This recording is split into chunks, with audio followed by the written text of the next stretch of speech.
Nature can teach us a lot.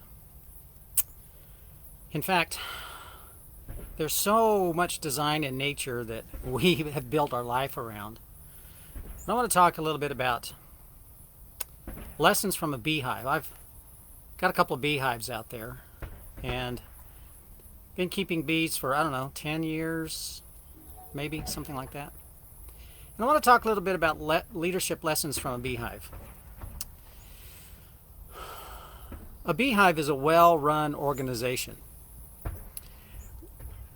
Worker bees make up the majority of the bees that are in the hive, and they do all the work. They collectively get to decide where they're going to find food. The best food source: nectar, pollen, and water. Really, that's the three things that they need in a hive. They collectively, the workers collectively decide how big the brood is going to be, how big the beehive, the colony is going to be. And if they decide they need it to be bigger, then they actually will raise another queen and split the hive. And that's called swarming, by the way. But that's a natural process to grow the hive, to repopulate the hive, to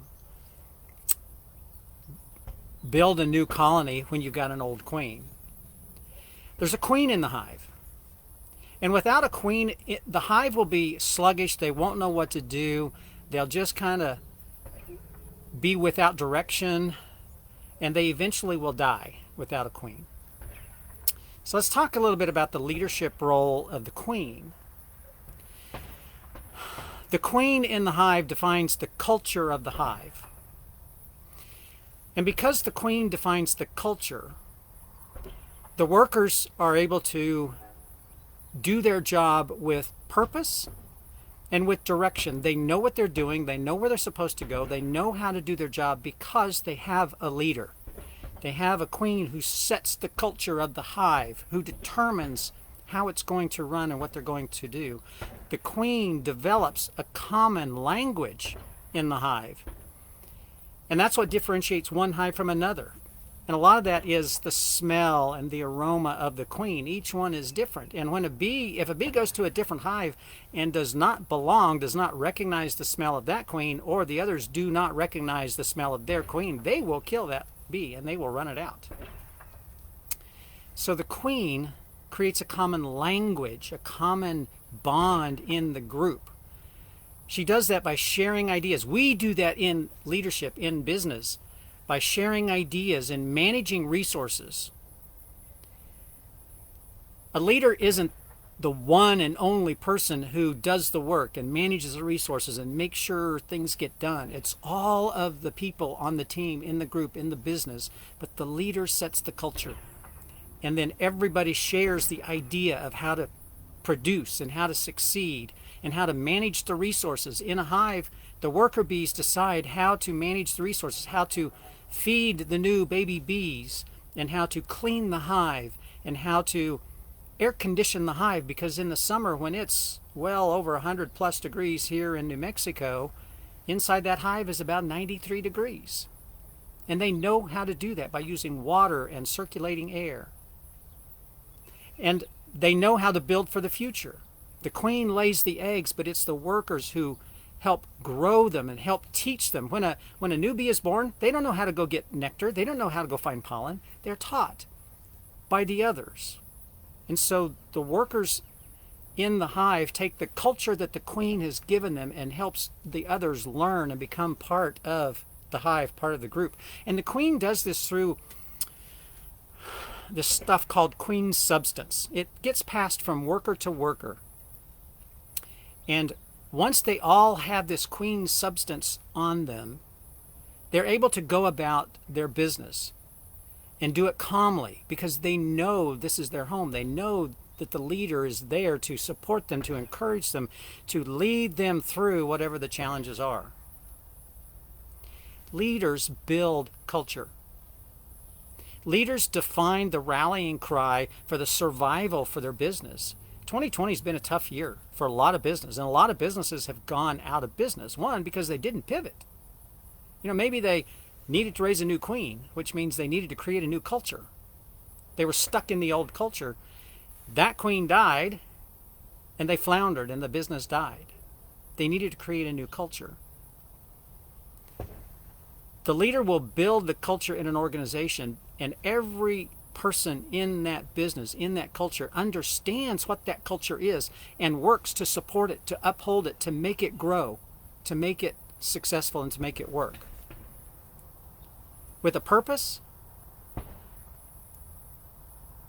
all of the goals can be achieved. And everybody shares the same goal. In a beehive, there's one goal. And that's the continuation of the hive.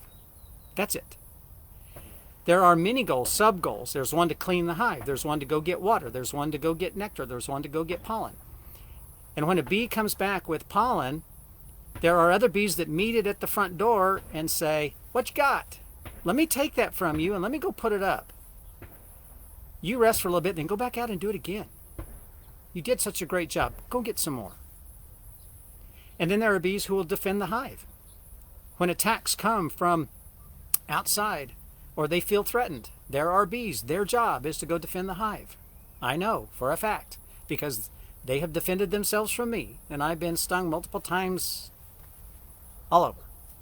It's not fun, but it happens. When a leader builds a culture, the organization understands what the purpose is, and they all work to achieve the shared goals of the colony, of the business, of the group. Another thing that a leader does that you can learn from Beehive is they build for tomorrow. The queen does that by laying eggs.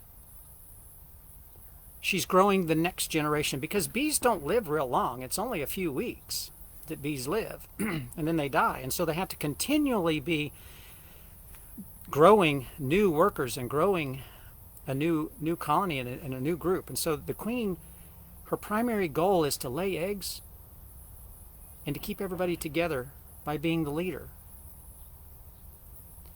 Leadership, if you're leading an organization and you want to be like the queen in the beehive, you need to be laying ideas for the future. That's your eggs.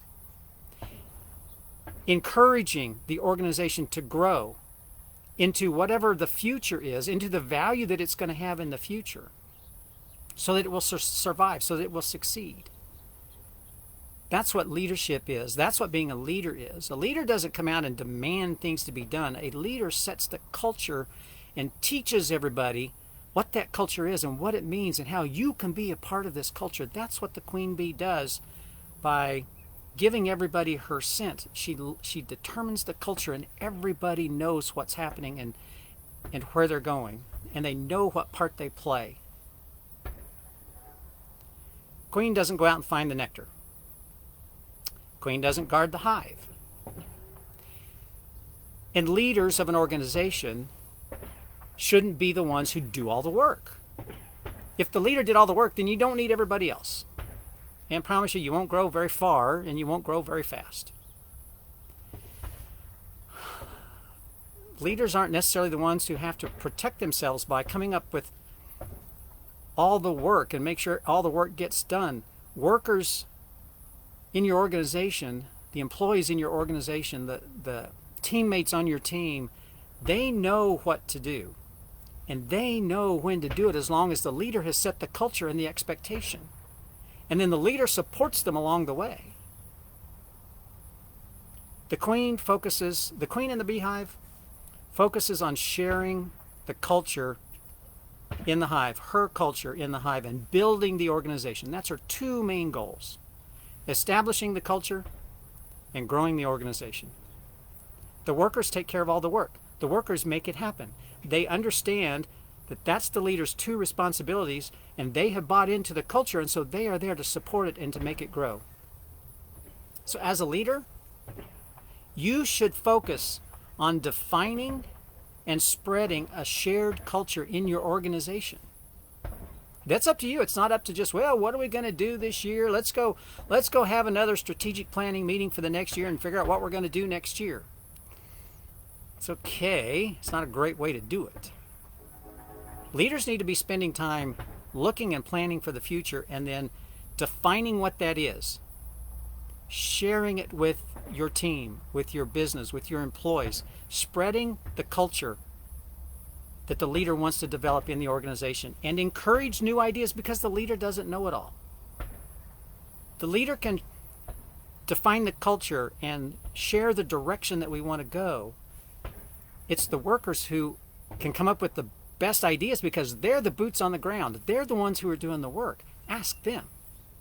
Ask them for their input, for their ideas, and to support the organization, because that's where the work is and that's where the growth will come from. And the leader encourages all these new ideas for the future growth. So if you truly want to be a successful leader, pay attention to how a beehive works and how the queen and the workers all get along and how that colony is structured to survive. And you know what? That system, that process, has survived for thousands of years. And it really hasn't changed because it's exceptionally successful. So if you want to be an exceptionally successful leader, learn from the queen bee and learn from the beehive, and you'll get way farther down the road than you thought you might have. I'm Mark Schinnerer, sitting here on the porch again today with your Monday Mentor. I hope you have a great week, beginning of another week. Have a great week, and I'll talk to you tomorrow.